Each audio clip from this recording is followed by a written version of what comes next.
Kemarin, tepatnya 10 Agustus 2026, hari dimana semua pertanyaan yang ada di dalam hidup tuh barengan masuknya ke kepala. Bener-bener barengan. Overthinking yang biasanya nggak harus ada di hidup saya sih. Karena apa sih yang harus saya overthinkingin? Awalnya seperti itu. Sampai saya bikin status di WhatsApp yang memang sedikit kontroversial, tapi saya memang benar-benar pengen tahu jawabannya. Kurang lebih statusnya kayak gini. Gimana sih cara Allah menuliskan semua yang sudah Allah tetapkan atau tuliskan dari kehidupan kita? Dan untuk apa ikhtiar? Apakah dengan ikhtiar kita melawan takdir Allah atau melawan yang Allah sudah tetapkan? Jadi semua tuh bener-bener refleks aja. Kalau mungkin kata bahasa anak gaulnya sih panic attack kali ya. Panic attack karena suatu keadaan yang benar-benar saya merasa dipepet atau merasa dikejar-kejar. Pertama, saya memang bukan tipikal orang yang suka menyalahkan keadaan. Bukan tipikal orang yang selalu menyalahkan hal-hal yang sudah berlalu dan sudah ditetapkan. Karena saya pun percaya di dunia ini tuh tidak ada yang kebetulan. Di agama saya yaitu Islam, semua sudah tercatat, itu saya sudah percaya. Cuman saya bingung, kenapa sih hidup saya gini-gini aja? Progres A, B, C yang saya lakukan selalu berakhir sama. Selalu hasilnya tuh sama, nggak ada progres gitu loh. Kalau misalkan kalian penasaran kenapa saya di umur segini istilahnya baru beranjak dan bisa dibilang terlambat, itu ceritanya panjang banget. Dan seperti yang saya tadi bilang, saya tidak pernah menyalahkan keadaan dan hal-hal yang sudah terjadi. Karena buat apa gitu. Dan fokus saya sekarang adalah ke depan, fokus ke depan, mencari solusi dari apa yang dijadikan masalah saat ini. Nah, itu sebenarnya ada hubungannya dengan video pertama saya, video dokumenter pribadi saya yang tadinya pribadi sih ya. Ada hubungannya dengan video yang pertama saya rilis, yang di situ menyebutkan sedikitnya kenapa ya saya nggak bisa menyelesaikan apapun masalah yang ada di hidup saya, sementara saya dengan terbiasanya membantu mereka yang datang. Bagi saya membantu karena penyampaian langsung dari mereka. Biasa membantu mereka yang datang dengan segala masalah dan ceritanya, dan ketika bercerita ke saya sanggup memberi solusi setidaknya. Nah, saya lagi benci akan hal itu kemarin tuh. Sampai semua merembet, bisa dibilang apa ya, mental saya tuh dan pikiran saya tuh bener-bener gak stabil. Saya juga gak ngerti apa yang saya alami dengan diri saya sendiri. Nah, kelanjutannya dari status WhatsApp itu, ada satu teman saya sebenarnya yang bilang kayak gini. Dia komentar kayak gini. Kan status saya menuliskan gimana cara Allah menuliskan semua yang sudah Allah tetapkan atau tuliskan dari kehidupan kita. Nah, salah satu teman saya yang saya percaya, yang ya dia IQ-nya lebih tinggi lah dari saya jelas, ya cerdas lah mungkin. Pokoknya bagi saya itu dia salah satu kiblat cara berpikir sejauh ini. Dia komentar, takdir itu seperti ranting atau cabang pohon. Semua sudah tersirat, entah apapun pilihan yang kita jalani. Mudahnya segala possibility sudah tercatat. Jadi sebenarnya kita tidak merubah apapun, dia bilang. Itulah hebatnya Tuhan. Tidak hanya menciptakan satu skenario, namun ribuan, mungkin jutaan. Seketika saya langsung ingat. Saya bilang, itu kalimat yang saya udah pernah terucap dan bicarakan berdua loh, kata saya tuh. Itu memang benar kalimat yang udah saya ucapkan, udah saya obrolin berdua sama si orang ini gitu. Dan lanjut, dan saya ingat percis dan teringat kembali. Dan pada akhirnya saya minta maafin ya, saya bilang, saya lagi meledak gak stabilnya. Terus dia bilang, iya ya, katanya seperti itu. Dan dia pun mungkin ngebalas iya ya tuh karena mungkin ingat gitu bahwa kita pernah ngobrolin hal ini sebelumnya. Terus saya bilang, I even forget to enjoy. Justru meledaknya ini tuh karena enjoy. Sudahlah, kita dalami dulu kalimat itu sampai ada orang selain kamu yang sanggup ngasih perspektif lain, saya bilang. Terus sampai saya tuh penasaran lagi, padahal saya udah tahu jawabannya, cuman entah kenapa saya selalu butuh validasi dari dia. Saya tanya lagi kayak gini, yang tadi belum dibalas ya chatnya. Saya tanya lagi kayak gini, fungsi ikhtiar berarti untuk mencari skenario yang sudah Allah tulis ya. Kalau kita gagal dalam berikhtiar, berarti bukan cabang atau ranting pohon itu yang Allah siapkan untuk keberhasilan kita kan? Melainkan hanya ada pelajaran dan pengalaman yang ada di ranting itu. Saya tanya tuh kayak ke dia kayak gitu. Padahal saya sendiri sebenarnya udah tahu jawabannya, cuman ya gak tau lah, mungkin itu sedikit keanehan diri saya kali ya. Selalu butuh validasi dari dia. Dan FYI, dia pun pernah bilang, kamu tuh, ya saya, kata dia, kamu tuh kenapa ya? Padahal kamu udah tahu dari segi masalah dan cara penyelesaian masalahnya, cuman kenapa kamu selalu butuh validasi saya? Saya pun gak bisa jawab ketika ditanya seperti itu. Nah lanjut, dia balas kayak gini dari pertanyaan saya tadi. Betul, hidup tuh antara dapat ganjaran atau pelajaran, gak ada yang sia-sia. Makanya kunci keberhasilan manusia itu bukan kerja keras, bukan kerja cerdas, melainkan hoki. Hoki dari hasil peluang yang kita ciptakan bertemu dengan takdir yang tepat menciptakan singularitas bernama keberhasilan. Di situ saya langsung tertampar keras. Nah, dan ada satu lagi, salah satu balasan dari status saya dari salah satu teman yang lagi deket sama saya sih sama saat ini. Pertama dia komen, dalam nih. Saya nggak langsung balas karena memang saya merasa akhir-akhir ini terlalu banyak menumpahkan ke dia gitu ya. Tapi soal daily aja gitu, soal kehidupan saya sehari-hari aja. Nah, akhirnya pada saat sedikit saya udah sadar waktu di rumah, saya baru balas dia. Nggak dalam, saya cuma lupa, saya bilang kayak gitu. Terus dia komentar lagi, balas lagi. Kalau merujuk ke pertanyaan ini, bisa jadi pendapat dari setiap orang beda-beda.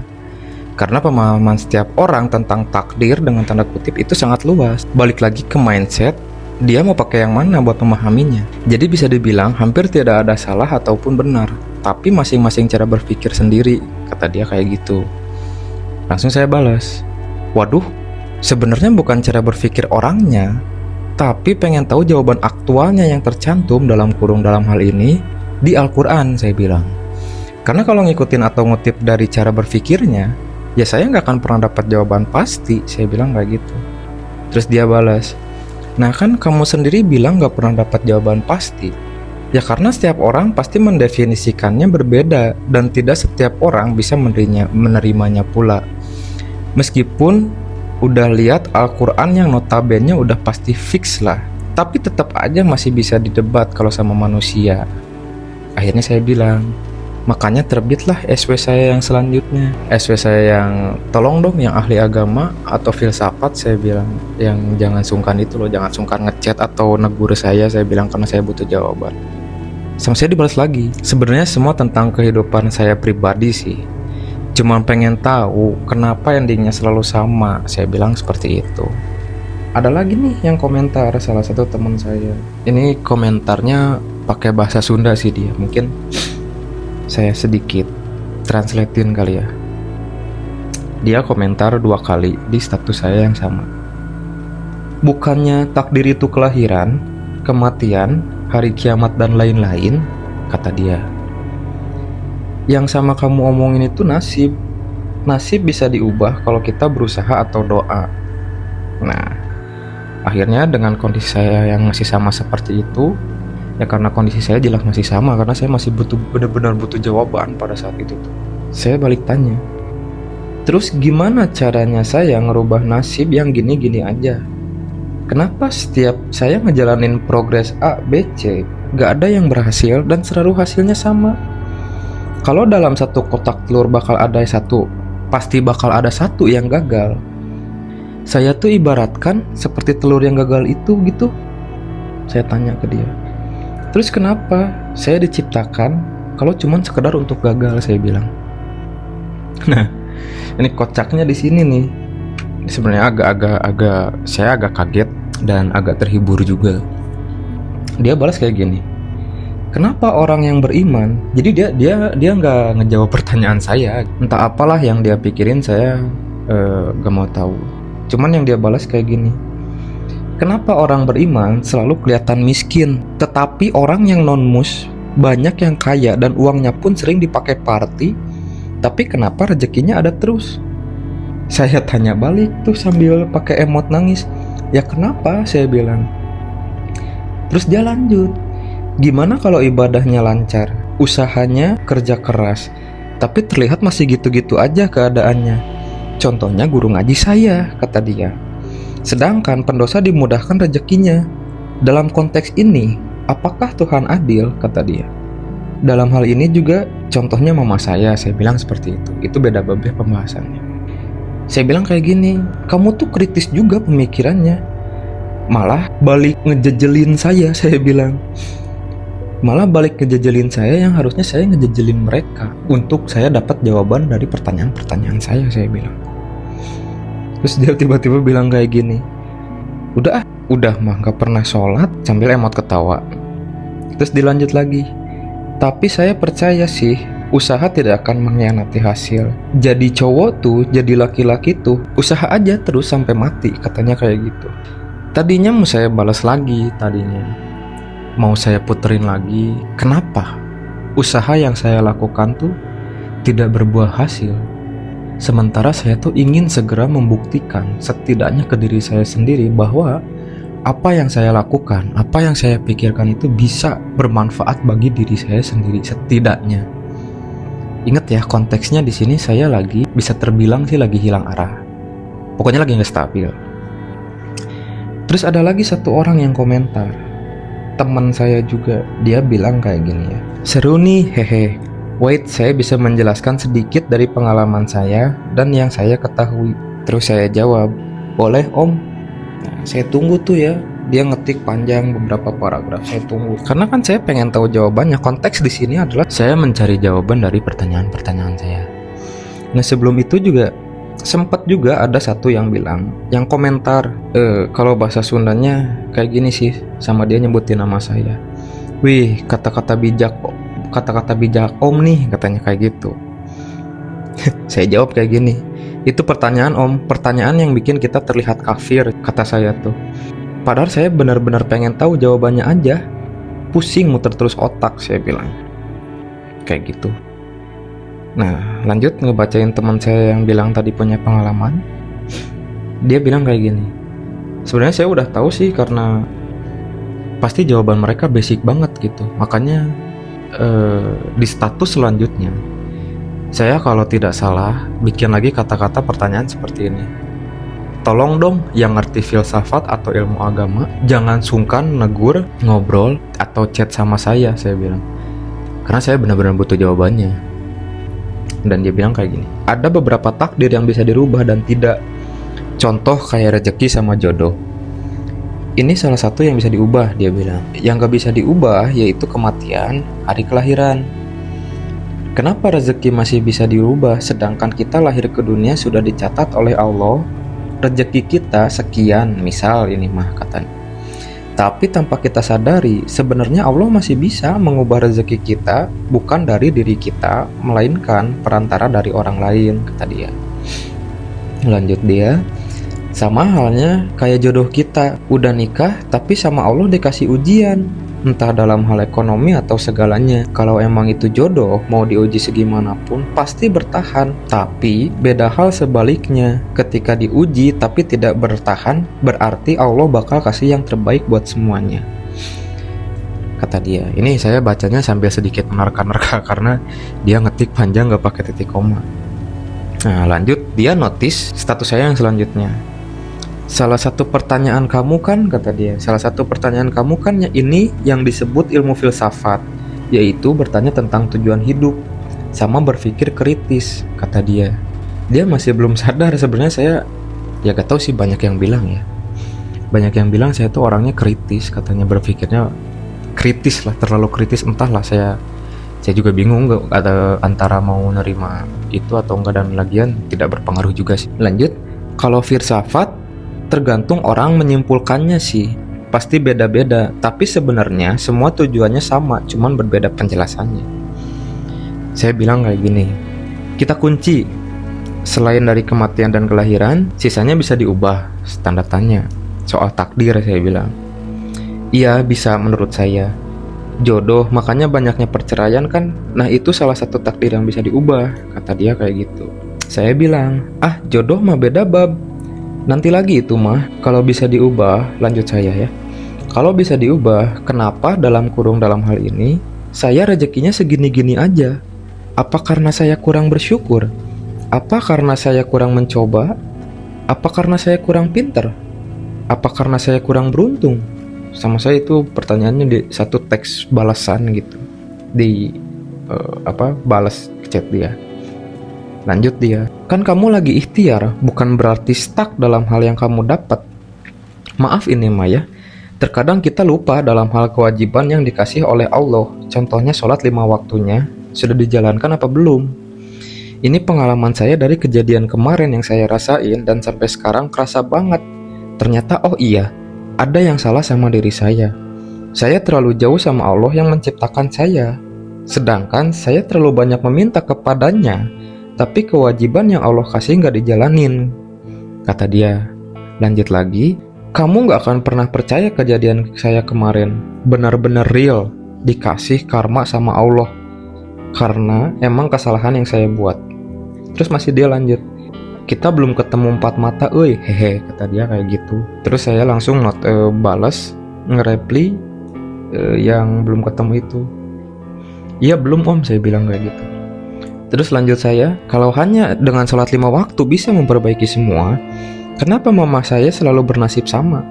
Padahal keyakinan dia sama Allah jauh lebih edan dibanding saya bilang kayak gitu. Soal tabur tuai mah beda hal, meski di agama dan penjelasan biologisnya ada, saya bilang. Nyangkut soal karma yang dia bilang tadi. Lanjut dia kayak gini, tergantung kitanya sih. Kalau saya kemarin ke pesantren di Sukabumi 1 minggu diem di sana, kesana sama kayak kamu nyeritain masalah dalam rezeki, terus masalah yang lagi dihadapi. Mungkin ini mah ya ada dosa yang gak kita sadari. Kedua, sudah memaafkan orang yang zolim belum sama kita, kata dia kayak gitu. Soalnya saya kemarin di pesantren juga gitu. Sok coba ikhlasin ridoin yang sudah terjadi, kata orang yang ngasih tahu dia. Terus disuruh sholat hajat, minta apa yang diinginkan, sholat tobat, sama dikasih zikir selama 1 minggu. Kalau kelewat harus balik lagi ke awal, dia bilang. Masih lanjut dia, saya ngobrol sama om, ada satu lagi teman kita, juga sama gitu. Om itu kalau ke Tasik pasti pulangnya dibekelin amalan sama ustadznya, kata dia. Dan setelah saya pulang, di perjalanan tiba-tiba ada panggilan kerja di sekolah, masih lanjut dia. Sampai nangis saya di jalan, satu persatu Allah kasih dan sampai sekarang ada aja rezekinya. Saya ngomong kayak gini karena saya rasain sama kayak kamu rasain, kata dia kayak gitu. Saya langsung on point aja, langsung di close. Oke om, makasih arahannya. Semoga kita dipertemukan secepat mungkin untuk ngobrol 4 mata, saya bilang. Buyar banget kepala, saya bilang kayak gitu. Terus ditanya sama dia, kamu di mana sekarang? Saya bilang di rumah. Kan kita dekat lokasi. Nah, saya langsung ajak, mampir pulangnya sini, nggak ada siapa-siapa, saya bilang di rumah. Nah, akhirnya karena dia juga pulangnya harus jauh dari lokasi kita ketemu nanti, singkat cerita kita bertemulah kita di suatu warung. Dari pertama bertemu, saya langsung bener-bener ngeluarin, bener-bener ngoceh sendiri, terus-terusan menyalahkan keadaan. Tapi ada satu hal yang menarik. Hal yang menarik yang bikin saya, istilahnya apa ya, hampir terdiam sendiri, yaitu ketika semakin saya berbicara, semakin saya mengeluarkan keluh kesah, itu kan semakin lega tuh ya, sambil didengerin sama dia tuh. Tapi semakin saya berbicara, semakin saya nemu jawabannya sendiri. Karena apa? Jawabannya adalah hal yang selama ini sudah saya jalani dan hal yang pernah saya ucapkan ke teman saya yang IQ-nya tinggi tadi. Memang sih pada saat saya bertemu si om ini, dia nggak sadar kalau saya sedang menyadari hal itu gitu loh. Nah cuman yang jadi menarik adalah terus semakin saya ngoceh, yang tadinya saya ngocehnya tuh tinggi banget karena gini ya, karena saya tidak pernah bercerita ke sembarang orang. Dan ya intinya saya nggak pernah ceritalah ke sembarang orang, cuman ke orang-orang tertentu. Nah kali ini saya mau nggak mau, berhubung udah ketemu, saya pada saat hendak bertemu pun saya tidak berharap apa-apa, saya tidak berharap solusi, saya tidak berharap orang itu membantu saya, saya hanya ingin minjem telinganya dialah, kasarannya seperti itu. Nah semakin saya cerita, semakin saya ngomong, dari yang nadanya tadinya tinggi sampai ke turun sampai saya ngomong biasa, nada bicaranya seperti ini, karena saya semakin sadar bahwa nggak ada yang salah, dari yang saya jalani. Pada saat itu saya hanya ke-trigger ketika pacar saya bukan buru-buru ngajak nikah sih, tapi ya adalah kondisi dimana kita lagi nggak baik-baik aja di tanggal itu juga gitu. Kita lagi nggak baik-baik aja, sehingga dengan lempengnya, dengan dinginnya saya saya mutusin dia gitu. Saya bilang ya udah putus aja, pergi aja, nggak apa-apa, saya bilang kayak gitu. Nah jadi kuncinya yang mau saya sampaikan di sini, sebenarnya terkadang kita hanya perlu tenang. Padahal sama pacar saya itu udah dibilang, coba kamu tenangin diri sendiri katanya, tenangin dulu. Justru ini aku gini kayak karena tenang aku bilang kayak gitu. Nggak bisa kayak gini. Dan setelah dipikir pun, apa sih yang saya kejar? Saya dikejar-kejar apa? Maksud saya seperti itu. Saya dikejar-kejar apa sih sehingga saya harus buru-buru, sehingga saya harus panik dengan keadaan yang saya alami.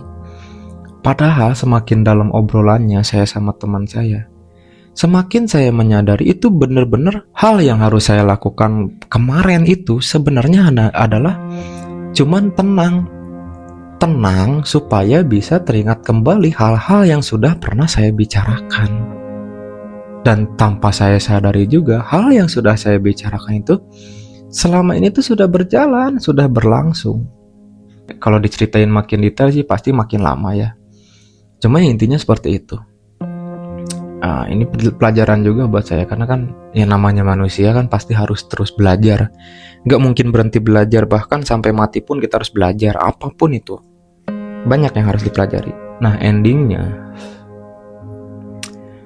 setelah saya selesai ngobrol sama teman saya itu, akhirnya saya memutuskan untuk pulang sambil mikirin, ini kira-kira cewek saya bisa gak ya diajak balikan. Oh iya, ditambah kondisi dia lagi sakit, yang mungkin dia kurang bisa berpikir jernih, karena biasanya dia yang sanggup nenangin saya biasanya. Tapi ya mungkin kali ini berhubung dia lagi sakit, akhirnya kalau bahasa ya ke-trigger, terpicu lah, akhirnya kayak gitu. Nah sekali lagi, di akhir dokumenter saya ini, di akhir rekaman saya ini, yang ingin saya sampaikan buat diri saya sendiri adalah mungkin terkadang kita harus perlu sedikit lebih tenang, bukan dalam artian santai, sedikit lebih tenang sehingga kita mampu lebih jernih dalam berpikir dan mengambil keputusan. Dan kita pun sebenarnya dituntut untuk selalu baik ya dalam berucap, baik itu di kalimat ataupun di chattingan, dari ketikan gitu. Dan info, saya sampai saat ini masih berusaha ngajak cewek saya balik, karena itu bagi saya adalah cewek yang banyak saya tanamkan banyak hal yang saya mau dari seorang wanita gitu. Bisa dibilang sempurna, dan saya ingin memetik hasilnya kelak ketika sudah menikah. Karena memang sudah tergambar sih. Sudah tergambar sedari awal kita kenal, kita jalani hubungan, dia akan seperti apa sih ketika kelak menjadi seorang istri dan seorang ibu dari anak-anak kita nanti. Saya nggak tahu nanti mau lanjut ngobrolin soal cewek saya apa enggak, yang jelas Yaitu, singkatnya, maaf diulang lagi, terkadang kita hanya perlu sedikit lebih tenang agar kita bisa berpikir dan tidak salah dalam mengambil keputusan.